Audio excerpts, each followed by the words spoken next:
Pest control की बात की है कि किस तरीके से आप कर सकते हैं। अब इसी में जब टेरेस गार्डनिंग में हमारा नेक्स्ट इम्पॉर्टेंट सेक्शन है जो कि हाइड्रोपोनिक्स है, जहाँ पे हम वर्टिकल उसकी बात करते हैं। तो हाइड्रोपोनिक्स इज अ वे जहाँ पे आप सॉइललेस आप ग्रो करते हो, ठीक है। आप इसका कोई मतलब नहीं है कि आप सिर्फ पानी में ही ग्रो करते हो, ये बड़ी एक्सपैंड हो चुकी है। और anything which you are doing soilless, जैसे this is also a kind of hydroponic, क्योंकि यहाँ पे प्लांट जो मैं ग्रो कर रहा हूँ उसको सॉइल से न्यूट्रिशन नहीं मिलता है। अगर जब तक मैं उसको सॉइल से न्यूट्रिशन नहीं दे रहा हूँ जब तक, और जितनी भी उसकी एसेंशियल ग्रोइंग में चाहिए होती हैं चीज़ें, जैसे ऑक्सीजन और आपकी कार्बन डाइऑक्साइड, ये तो एयर से ले लेता है, लेकिन बाकी जितनी भी एसेंशियल रिक्वायरमेंट्स होती हैं, चाहे वो मैक्रो माइक्रो की, अगर मैं पानी से उसको दे रहा हूँ तो it is also a part of hydroponics. Hydroponics की डेफिनेशन वाइज, हाइड्रोपोनिक्स में 4 से 5 सिस्टम्स हैं जो कि बहुत ज़्यादा मतलब प्रेवलेंट हैं। एक थोड़ा सा हम इन सिस्टम्स को देख लेते हैं। जैसे आप सामने देख रहे हो, इसको बोलते हैं बिग सिस्टम, ठीक है। एक नीचे एक आपकी, और ये आपका ऊपर मीडिया है, तो वो मीडिया आपका कोकोपीट भी हो सकता है, आपका परलाइट, पर्लिंगलाइट, कुछ भी, या क्ले बॉल्स हो सकती हैं। तो ये सारे आपके ऐसा मीडिया का काम करते हैं। और फॉर्म भी हो सकता है क्या जी? फॉर्म भी हो सकता है जो फोम्स होते हैं, हाँ। नहीं फोम्स नहीं है, आप फोम्स उसको यूज नहीं करना चाहिए। फोम्स की जगह आपने जैसा देखा होगा आपके क्यूब्स आते हैं जी। मटेरियल मुझे अभी एग्जैक्टली नाम नहीं आ रहा है, तो क्योंकि देखिए जो भी मीडिया होना चाहिए उसकी सिर्फ क्वालिटी ये होना चाहिए कि वो न्यूट्रल होना चाहिए। फोम भी क्योंकि केमिकल बेस्ड होगा तो वो रिएक्ट कर जाएगा आपका, क्योंकि न्यूट्रिएंट सॉल्यूशन में वहाँ केमिकल्स हैं, तो उससे वो रिएक्ट ना हो। तो ये एक बिग सिस्टम है, बहुत ही सिंपल सिस्टम होता है, यहाँ से जाता है, लेकिन बहुत इफेक्टिव नहीं है ऐसा अगर हम हाइड्रोपोनिक्स की बात करते हैं। सेकंड हमारा एब एंड फ्लो है, सिस्टम सेम है, वहाँ पे विक्स लगे हुए थे, यहाँ पे एक मोटर पंप होती है। मोटर पंप क्या करती है, ऐसे ऊपर ले जाती है, मीडिया में पानी दे देती है, पहुँच जाता है, उसके बाद वो पानी ड्रेन करता है। थोड़ी देर बाद फिर से पंप चलता है, मीडिया में पानी दे देता है, और फिर पानी नीचे आ जाता है। तो एब एंड फ्लो, एक बार जाता है पानी, फ्लड होता है और आ जाता है, फिर मोटर थोड़ी देर बाद चलती है, वो फिर फ्लड कर देती है और फिर आ जाती है। तो हाइड्रोपोनिक में हम करते क्या है, जो आप न्यूट्रिशन देख रहे हैं, न्यूट्रिएंट सॉल्यूशन, इसमें एक आपका ऑक्सीजन पंप भी लगा है। तो ऑक्सीजन पंप का काम ये है कि उसी पानी को वो ऑक्सीजनेट करता रहता है, और आपके पानी में न्यूट्रिशन है, तो न्यूट्रिशन पौधों ने लिया, ऑक्सीजन पौधों ने लिया, उसके बाद बच के पानी आ गया। उस पानी में अभी भी न्यूट्रिशन है, लेकिन ऑक्सीजन आपका कम हो जाता है। ऑक्सीजन वो कम हो जाता है, इसीलिए हम उसमें एक ऑक्सीजन पंप लगा देते हैं जो कि वो रेगुलरली ऑक्सीजनेट करता रहे, और वही ऑक्सीजनेटेड पानी जो है धीरे धीरे पंप जो है आपका एब एंड फ्लो में एक बार ले जाता है, ले आता है। सो बेसिक हाइड्रोपोनिक का जो न्यूट्रिएंट सोल्यूशन है वो सब में कॉमन है। एक ऑक्सीजन पंप होगा which is heart of the system. अगर आपका ऑक्सीजन पंप नहीं है तो आपका हाइड्रोपोनिक जो भी सेटअप है वो नहीं चलेगा, क्योंकि यहाँ पे पानी वो सेम हमें रीयूज करना है, उसी पानी में ग्रोइंग करनी है। थर्ड NFT, ये आपकी जो टेक्नोलॉजी है ये सबसे ज़्यादा पॉपुलर टेक्नोलॉजी है हाइड्रोपोनिक्स में। जब हम बात करते हैं NFT में, आपने किया क्या है कि एक पाइप होता है और उसमें आप देख रहे हैं कि ये प्लांट्स लगे हुए हैं, और उस पाइप में आप देखिए एक बहुत पतली सी पानी की लेयर चल रही है और एक स्लोप में चल रही है। तो NFT का फुल फॉर्म है न्यूट्रिएंट फिल्म टेक्निक। ये जो पानी की लेयर है ना, ये एक न्यूट्रिशन की एक फिल्म बनी हुई है, और प्लांट्स की जो रूट होती हैं वो उसी पानी में ही वो डिप होती हैं। अभी तक जो इससे पहले वाले जितने भी सिस्टम थे, चाहे वो एब एंड फ्लो था या बिग सिस्टम था, उसमें पानी आ रहा था और चला जा रहा था, लेकिन यहाँ पे परमानेंट पानी रहता है, ठीक है। और ये परमानेंट NFT में आपका परमानेंट ये पानी क्योंकि रहता है, तो मोटर के साथ वो कंटिन्यूअस साइकिल में चलता रहेगा, कभी भी वो आपका मोटर बंद नहीं होगा, और एक पतली सी न्यूट्रिशन का पानी की लेयर होगी जिसमें हमेशा आपके प्लांट्स की रूट्स होंगी। इनके लिए क्या होता है कि अभी स्पेशली डिजाइन पाइप्स भी आने लगे हैं, यहाँ पे इंडिया में मैन्युफैक्चर होने लगे हैं आपके NFT के लिए। उन पाइप्स की खास बात क्या होती है कि वो रेक्टेंगुलर शेप में होते हैं, और आप उसको खोल सकते हो। खोलने का पर्पज ये है कि जब आपका खुल जाता है तो आप अपने पाइप्स की भी सफाई भी कर सकते हैं। आपने उसको फिर से बंद कर दिया और फिर से आपने उसको पानी में चला दिया। तो ये आपका NFT है।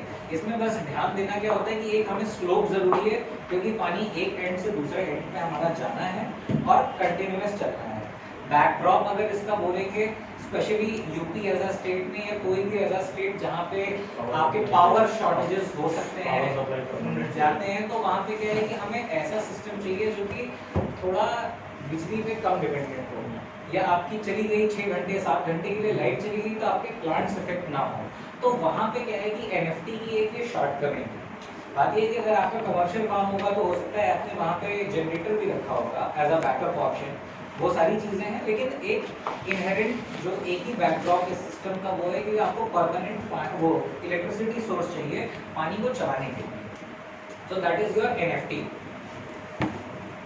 Grow bag and Dutch bucket, ये grow bag and Dutch bucket ये भी एक आपका जैसे मैंने बताया कि हाइड्रोपोनिक का ये मतलब नहीं है कि सिर्फ आप पानी में ही ग्रो कर रहे हो।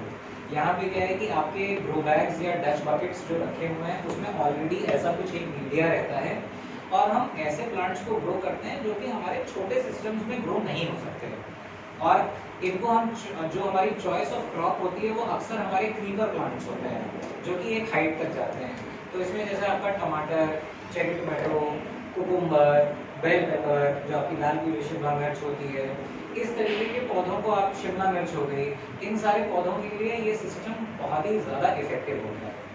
2 रीज़न हैं, एक क्योंकि ये प्लांट्स साइज लेते हैं तो इनको थोड़ा बड़ा एरिया चाहिए, तो इस वजह से हम ग्रो बैग्स में या डच बकेट्स में इनको डायरेक्टली कर सकते हैं, ना कि पाइप्स में।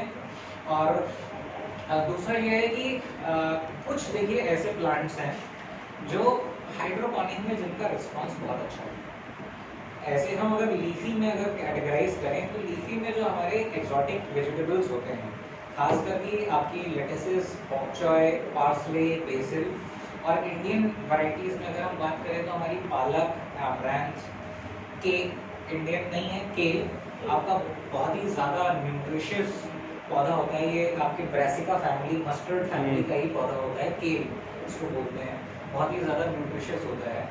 तो ये कुछ ऐसे प्लांट्स हैं जो कि हाइड्रोपोनिक में जिनका परफॉर्मेंस बहुत अच्छा है, और ऐसे ही कुछ क्रीपर्स हैं, क्रीपर प्लांट्स हैं जिनका हाइड्रोपोनिक में बहुत अच्छा ग्रोइंग होती है। इसमें आपके टमाटर, खीरा, लाल पीला शिमला मिर्च, आपका चेरी टोमेटो, इनका आउटपुट बहुत अच्छा है। तो ऐसे क्रॉप्स अगर आपको ग्रो करने हैं, या आपका बैगन हो गया, या जो भी थोड़े बड़े पौधे हैं, या भिंडी है, तो आप सबको जो है आप ग्रो बैग्स में या डच बकेट सिस्टम में कर सकते हैं। यहाँ पे क्या होता है कि एक आपका न्यूट्रिएंट सोल्यूशन एक टंकी होती है, वहाँ से जो है पानी आपका ड्रिप के थ्रू न्यूट्रिशन वाला पानी आपके बैग्स में पहुँच जाता है, पौधों को पानी भी मिल जाता है, न्यूट्रिशन भी मिल जाता है, और वो सर्कुलेट, मतलब यहाँ से वापस जाने की कोई ज़रूरत नहीं है। बाकी आपने जैसे जितने भी पीछे वाले सिस्टम देखे थे, जैसे इसमें पानी सर्कुलेट होकर वापस जाता है, एब एंड फ्लो में भी पानी वापस जाता है, विक सिस्टम में भी पानी वापस जाता है, लेकिन आपका ग्रो बैग्स में पानी वापस नहीं जाता है। ये मैं आपको इसलिए, तो इसमें आपको ऑक्सीजन पंप की ज़रूरत नहीं है, क्योंकि आपका पानी रीसर्कुलेट नहीं होता है। आपका जो आपने मान लीजिए 5000 लीटर की टंकी है, 500 लीटर की टंकी है, आपने भर दिया, न्यूट्रिशन सोल्यूशन तैयार कर दिया, वो पानी जाएगा, पौधों को मिल जाएगा, पानी वापस नहीं आना, वहीं पर भरा रहेगा जी, वहीं पर रुका रहेगा सर। नहीं वो ट्रेंड में जाएगा, जैसे गमलों में गया, पौधों में यूज कर लिया, वापस नहीं आना है। तो इस वजह से इसमें आपका जो न्यूट्रिशन सोल्यूशन जहाँ पे आपने बनाया हुआ है, वहाँ पे आपको ऑक्सीजन पंप की जरूरत नहीं है। हाँ। फिर और उसमें क्या जो है डायरेक्ट हम नहीं बता सकते हैं कि आप सीधी कर सकते हैं, तो फिर बनाना पड़ेगा, वाटर बॉडी बनानी पड़ेगी, उससे सिस्टम करना पड़ेगा। सर वाटर एक बॉडी आप बना देंगे तो उससे होगा क्या कि आपने जैसे टंकी में एक बार आपने सोल्यूशन तैयार कर लिया, न्यूट्रिएंट सोल्यूशन तैयार कर लिया, अभी अब क्या होगा कि हम सेकंड हाफ में एक छोटा सा डेमोंस्ट्रेशन करेंगे जहाँ पे हम न्यूट्रिशन सोल्यूशन बनाएंगे कुछ चीज़ों का जो है। तो आप देखिएगा तो क्या है कि अगर आपने वो न्यूट्रिशन सोल्यूशन बना के तैयार किया हुआ है, तो आपको तो फिर रोज़ आपको फिर सोल्यूशन बनाना पड़ेगा, आपको देना पड़ेगा।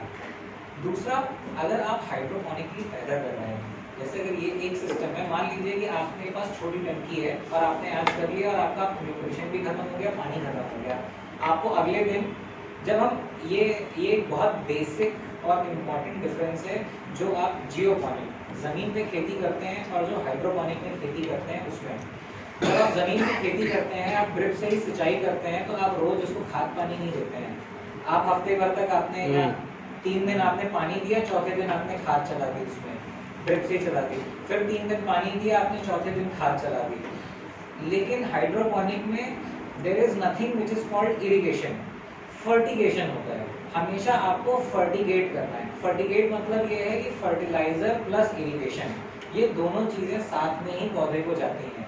आपने हफ्ते भर 10 दिन आपने फर्टिगेशन किया और उसके बाद से क्या किया कि आपका मान लीजिए किसी रीजन में, जैसे हमारे साथ हुआ था, मेरा एक फार्म है नवाबगंज में और अचानक कोविड आ गया था और न्यूट्रिशन में मंगवा नहीं पा रहा था, ना मैं वहाँ पे भिजवा पा रहा था और हमारा हाइड्रोपोनिकली वो चल रहा था। लेकिन अब पौधों को पानी तो देना ही, अगर पानी भी नहीं मिलेगा तो वो मर जाएंगे। लेकिन मैंने पानी दिया तो उससे क्या होता है कि जो फ्रूट सेटिंग होती है, जब फ्रूट्स आपके होते हैं ना, तो उसमें क्रैक्स आने लगते हैं। ठीक है, तो ये एक हाइड्रोपोनिक में अगर आप कर रहे हो तो आपको ये मेक श्योर करना है कि आपको हमेशा फर्टिगेट करना है। आपके पास नहीं है तो आप उसको अरेंज कर लीजिए, आप अपने पास एक स्टॉक रखिए, जैसे कि ऐसी सिचुएशन ना आए कि आपको आप हफ्ता भर या 10 दिन आप उसको सिर्फ पानी से ही आप चला रहे हैं। क्योंकि हमेशा जब एक बार पौधा उस तरीके से एडिप्ट हो जाता है, क्योंकि देखिए उसके पास न्यूट्रिशन लेने का कोई तरीका नहीं है, उसके बकेट्स में जो मीडिया आपने डाला है उसमें कोई भी न्यूट्रिशन नहीं है, जो उसको मिल रहा है पानी में डिजॉल्व होके ही मिल रहा है और वो उसकी आदत बनी हुई है। जब वो आदत अगर वो टूट जाएगी तो उसके वो फ्रूट्स में वो आपको अंतर है, फ्रूट्स होंगे, सब कुछ होगा, लेकिन फ्रूट्स में क्रैक्स आते हैं और ये सबसे ज़्यादा आपको चेरी टोमेटोज और बेल पेपर्स में मिलता है अगर आप कमर्शियली इनको ग्रो करते हैं। तो इस चीज़ का आपको ध्यान रखना है कि फर्टिगेशन हमेशा करना है, ना कि इरिगेशन। लास्ट अगर टेक्नोलॉजीज की हम बात कर रहे हैं, जो है डीप वाटर कल्चर, इसको मैंने लास्ट में इसलिए रखा है क्योंकि ये ऐसी टेक्नोलॉजी है जो मुझे लगता है हमारे यहाँ पे हम जिस एग्रो क्लाइमेटिक कंडीशन में हैं वहाँ पे ये सबसे ज़्यादा हमारी कॉस्ट इफेक्टिव भी है और प्रोडक्शन वाइज भी हमारा काफ़ी अच्छा प्रोडक्शन है। अब ये DWC में क्या होता है कि यहाँ पे देखिए, यहाँ पे पौधा परमानेंटली पानी में था, ठीक है, जैसा कि NFT में था। लेकिन NFT में क्या था कि एक बहुत पतली सी फिल्म थी जो पानी की, जो कि कंटिन्यूअस चल रही थी, जिसमें पानी स्टेशन है उस कंटेनर में। जी, NFT की DWC में चेंज कर सकते हैं। NFT को आप NFT को DWC में चेंज कर सकते हैं स्टेशन हटा के उसका अगर उसमें पानी अगर भर जाएगा तो दैट इज वो आपकी DWC लगानी पड़ेगी उस रेंज से स्टेशन। जी, दूसरा अच्छा इसका एडवांटेज NFT पे यहीं पे आ जाता है कि मान लीजिए आपका पानी लाइट चली गई दिन, क्योंकि ऐसे भी सिचुएशंस होती हैं जब आपकी बरसात में आंधी और ये होते हैं, ट्रांसफार्मर आपके चले जाते हैं, आप किसी ऐसे एरिया में हैं जहाँ पे तुरंत नहीं हो सकता है, वो 24 घंटा लग जाता है आपका, तो आपके प्लांट्स जो है ना वो पानी और न्यूट्रिशन में है। और मैंने ये अपने खुद से मतलब देखा है, करके नहीं देखा है, बाकी थी कि गलती से हो गया था। क्योंकि जब हमने अपना फार्म लगाया तो ये तो था कि ठीक है ये 24 घंटा फार्म चलेगा और सारी चीज़ें हैं, लेकिन जब आप काम करते हो तो बात ये कि ऐसे कुछ टाइम आता है, खासकर होली और दिवाली, उसमें ना आप रह पाते हो ना आपके आदमी रह पाते हैं, उनको छुट्टी चाहिए ही चाहिए। तो ऐसा हुआ है कि 2-2 दिन तक मेरे फार्म पे कोई आदमी नहीं रहा है और प्लांट्स को कोई भी प्रॉब्लम नहीं हुई है, क्योंकि वो एक ऐसे सोल्यूशन में थे। बात ये थी कि हम वो मेक श्योर करते हैं कि कम से कम दिन में एक बार आदमी जाके मोटर चला दे, अगर आपका ऑटोमेटेड नहीं है, कि कम से कम फ्रेश ऑक्सीजनेटेड पानी आ जाए। लेकिन अगर ऐसा नहीं हो पाता है तो भी your plants thrive well, they are not going to die at least for 48 hours. और 2 दिन के बाद भी अगर आपका पानी नहीं चल पा रहा है या क्या है तो वो ऑक्सीजन की कमी होने लगेगी और उसकी वजह से उनमें हो सकता है कि प्रॉब्लम आए, लेकिन फिर भी आपका प्लांट ठीक रहेगा। तो DWC क्या है, क्योंकि यहाँ पे पावर फेलियर ज़्यादा होते हैं। एक दूसरा क्या है कि जो आपने NFT देखा, तो NFT के लिए क्या होता है कि वो स्पेशली एक पाइप्स होते हैं, वो पाइप्स हमारे, और जो आप DWC है ना, इसको आप PVC पाइप्स में भी आप कर सकते हो। तो जो आपके PVC की जो कॉस्ट है और जो NFT पाइप्स की कॉस्ट है, उसमें अगर हमारा एक लेंथ हमारा अगर 2500 रुपये का पड़ता है, तो हमारा जो PVC पूरे सेटिंग के साथ हमारा 1400 से 1500 रुपये आज की डेट में पड़ता है। तो ये डिफरेंस है। तो ये क्या है कि आपकी ये थोड़ी कॉस्ट इफेक्टिव उस टर्म्स में भी है। और आप इसको, क्योंकि कहीं आपको किसी मैन्युफैक्चरर पे डिपेंड नहीं करना है, आपको पीवीसी पाइप में भी बहुत अलग अलग रेंजेस मिल जाएंगी कि आप भाई भारी लेना चाहते हैं, हल्का लेना चाहते हैं, और आप घर में भी अगर कुछ एक्सपेरिमेंट्स करना चाहते हैं तो आप कर सकते हो। एंड जस्ट बिकॉज क्योंकि इसमें पावर पे इतना ज़्यादा हमारी रिलायंट नहीं है, इस वजह से इस टेक्नोलॉजी को हम अपने यूपी के लिए स्पेशली कंड्यूसिव मानते हैं।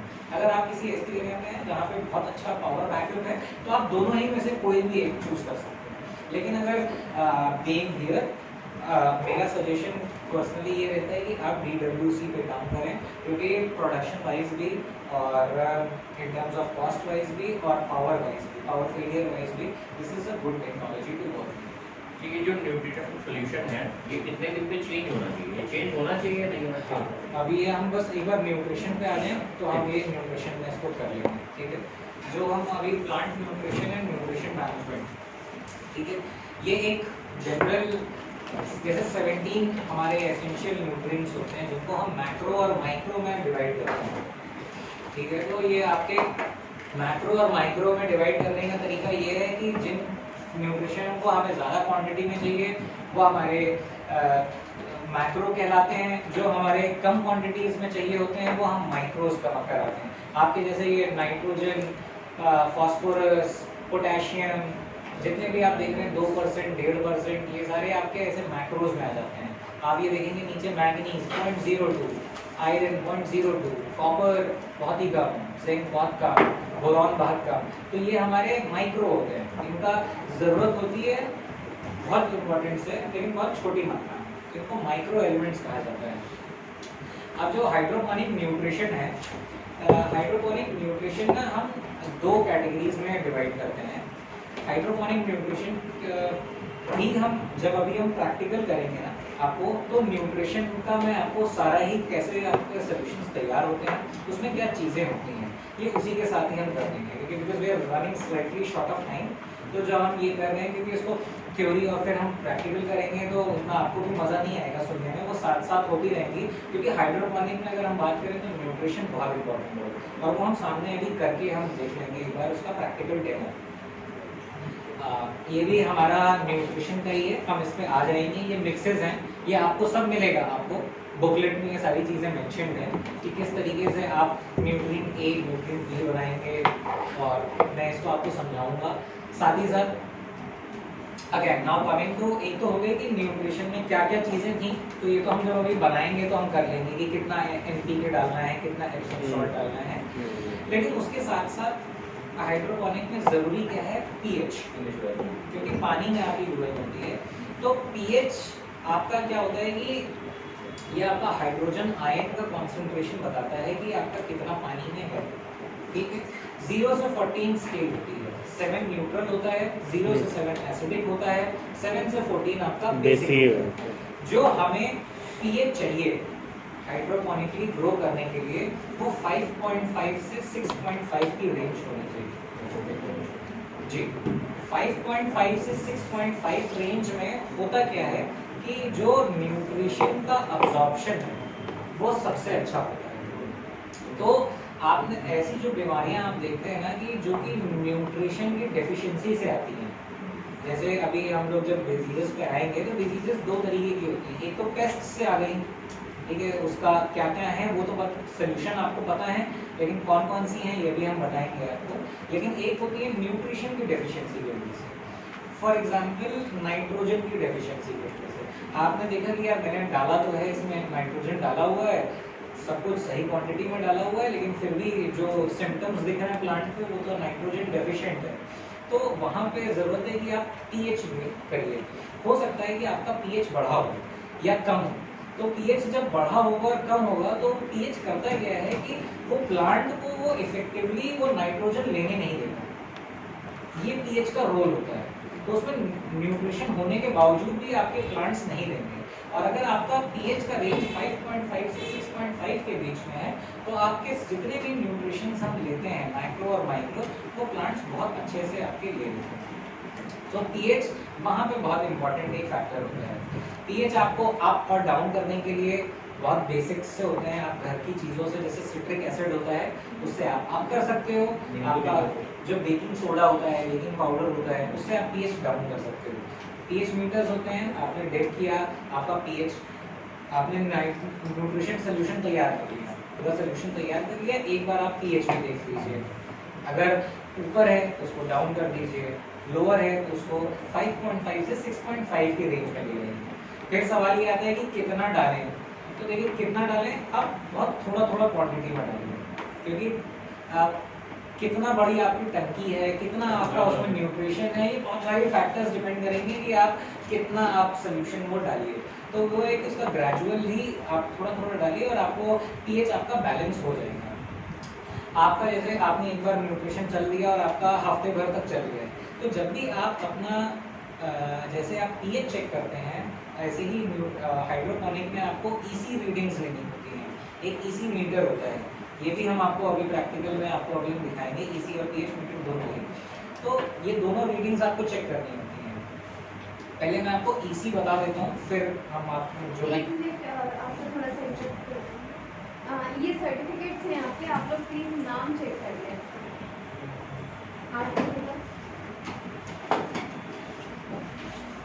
अंजना अरोड़ा, शशांक कुमार तिवारी,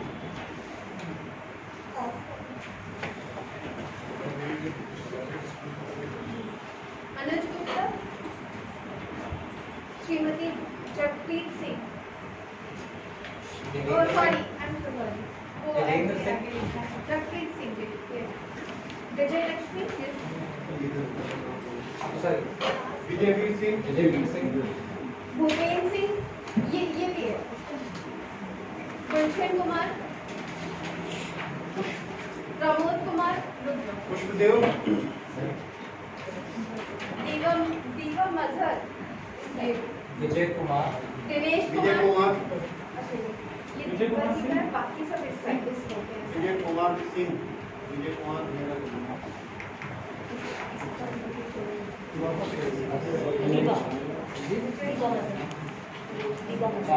निर्मल कुमार के पास,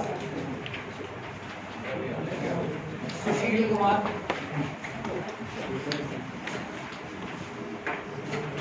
दिनेश कुमार, से करेक्शन कर दीजिएगा, तो फाइनल सर्टिफिकेट में आपका सही हो जाएगा। नितिन नाग, प्रवीण कुमार, अवनीश कुमार, संतोष कुमार, हिमांशु वर्मा, आप लोग इसमें करेक्शन करके बस दे दीजिए, हम करेक्ट करा देंगे, और नहीं है तो एज इट इज दे दीजिए।